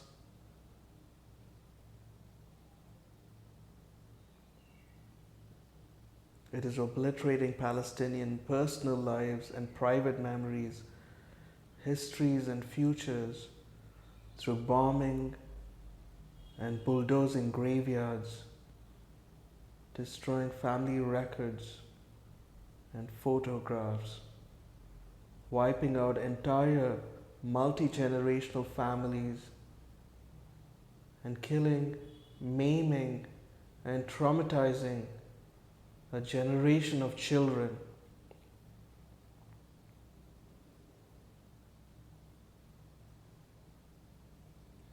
As a Palestinian man in a video by UNRWA succinctly sums up, these are all our memories, our entire lives. It's all gone. Everything has turned into ashes.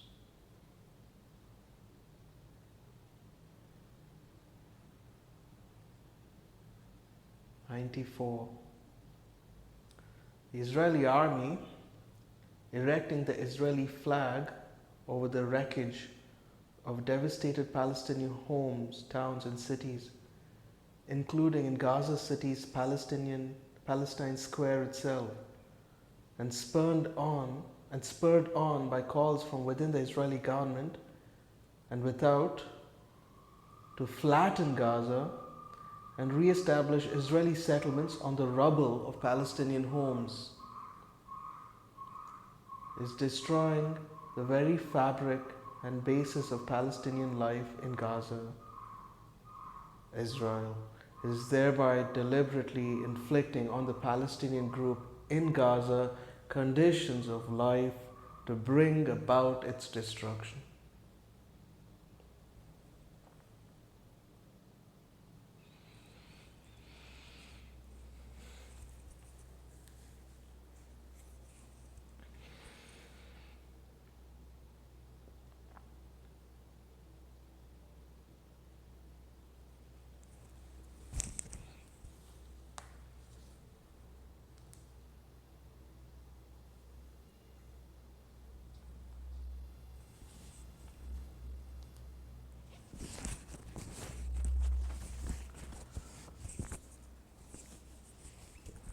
Eight,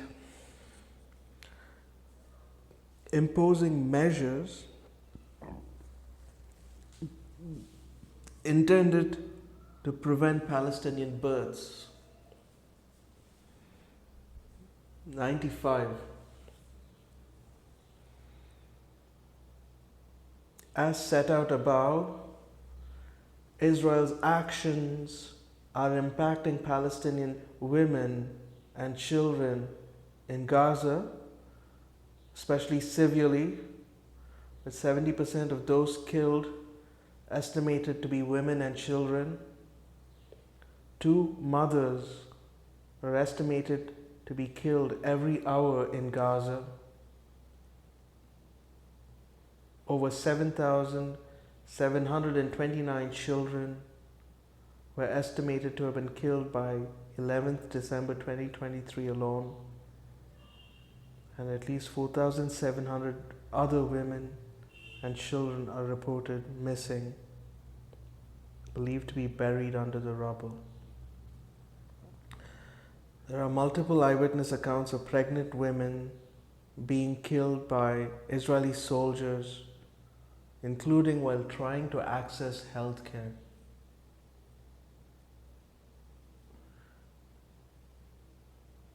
'96. Pregnant women and children, including newborn babies, are also particularly impacted by displacement, lack of access to food and water, shelter, clothes, hygiene and sanitation, and lack of access to health services. These effects are severe and significant, and estimated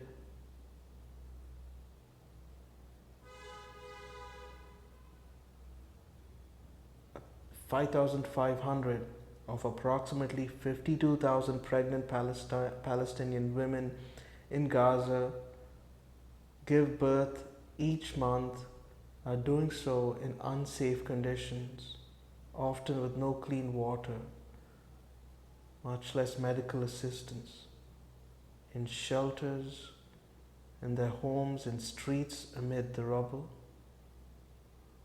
or in the overwhelmed healthcare facilities where sanitation is worsening and the risk of infection and medical complications is on the rise. Where we're able to get to a functioning hospital, pregnant women are having to undergo cesarean sections without anesthetic. 97.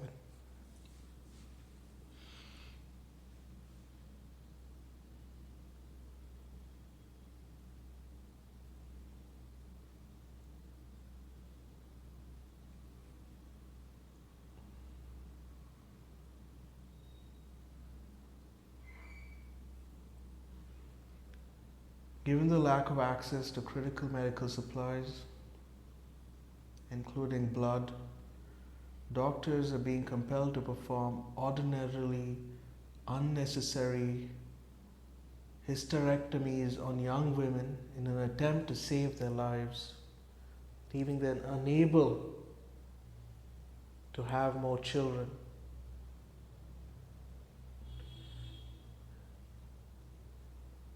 Indeed, the Minister of Health for the State of Palestine, Dr. Mayal Kaile, confirms that the only option facing Palestinian women in Gaza who bled out after giving birth is to undergo a hysterectomy in order for their lives to be saved. Lack of available drugs such as anti-D injection given to rhesus negative women on the birth of a rhesus positive baby also seriously impacts the possibility of future healthy pregnancies for affected women.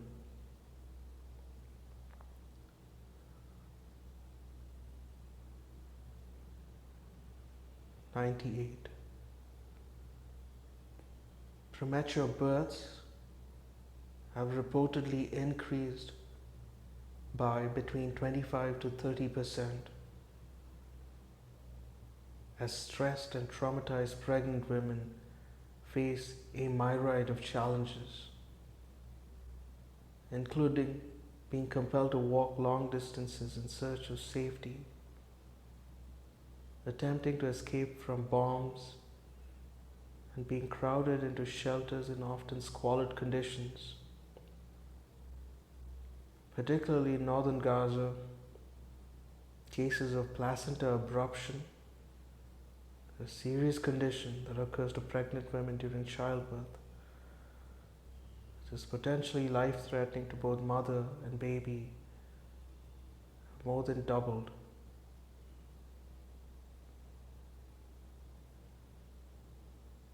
'99. An ever-increasing number of Palestinian babies in Gaza are reportedly dying from entirely preventable causes brought about by Israel's actions. Newborns up to 3 months old are dying of diarrhea, hypothermia, and other preventable causes.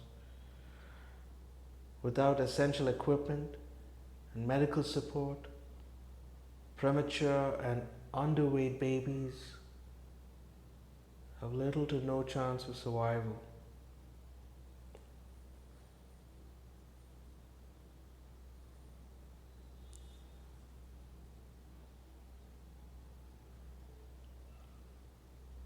Palestinian babies have died due to the lack of fuel to supply hospital generators, Others have been found decomposing in their hospital cots,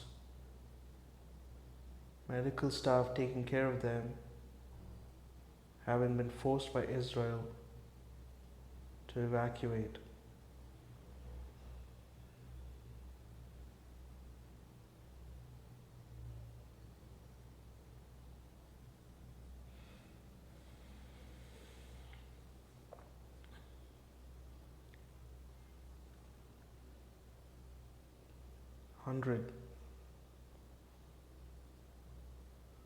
On 3rd November 2023, the World Health Organization warned that maternal deaths are expected to increase given the lack of access to adequate care,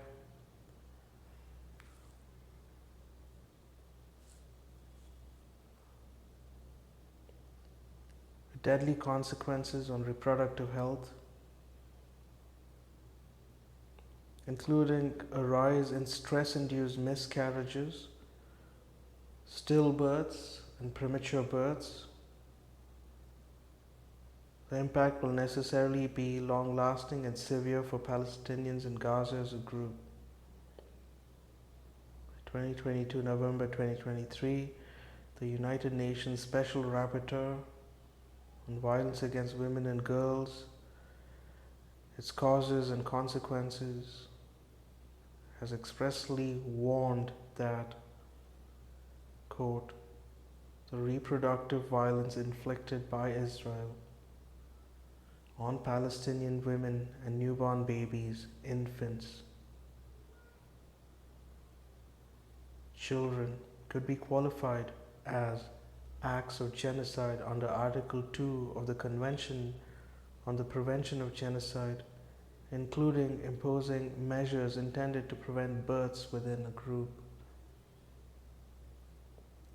She stressed that states must prevent and punish such acts in accordance with their responsibilities against the Genocide Convention. End quote.